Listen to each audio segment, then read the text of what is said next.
সাঁওতালি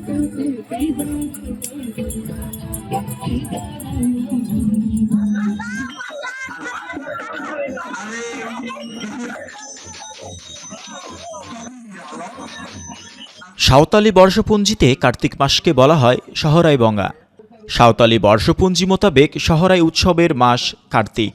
তবে অর্থনৈতিক কারণে বাংলাদেশের সাঁওতালরা বর্তমানে এই উৎসব পালন করছে পৌষ মাসে।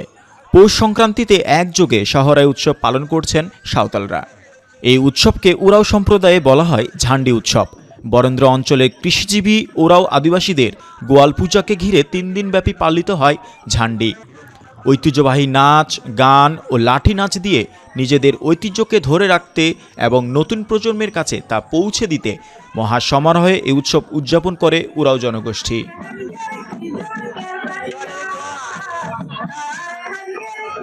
ওরাওরা নিজ বাড়ি ও চারপাশ, তুলসীতলা, ধানক্ষেত, বাঁশবাগান ও সমাধিস্থলে মাটির তৈরি প্রদীপ জ্বালিয়ে শুরু করে সহরাই।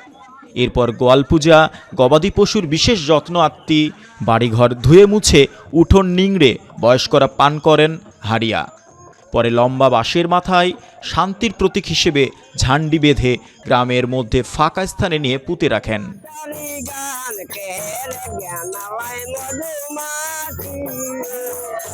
উৎসবে বিশেষ আকর্ষণ হিসেবে থাকে ঘোড়ার নাচ ও লাঠি নাচ, যা গ্রাম বাংলার ঐতিহ্যবাহী সংস্কৃতিকে ধারণ করে। তবে কালের বিবর্তনে এটি প্রায় হারিয়ে যেতে বসেছে।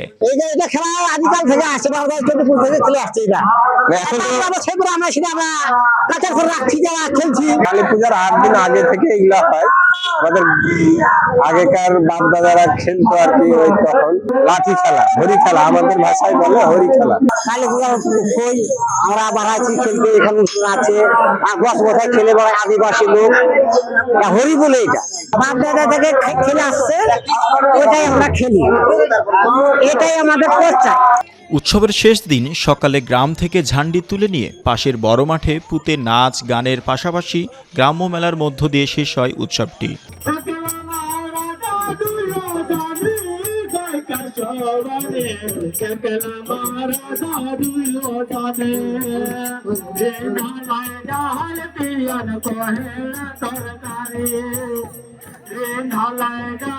জয় ক্রিস্টোফার বিশ্বাস, বাংলাদেশের খবর।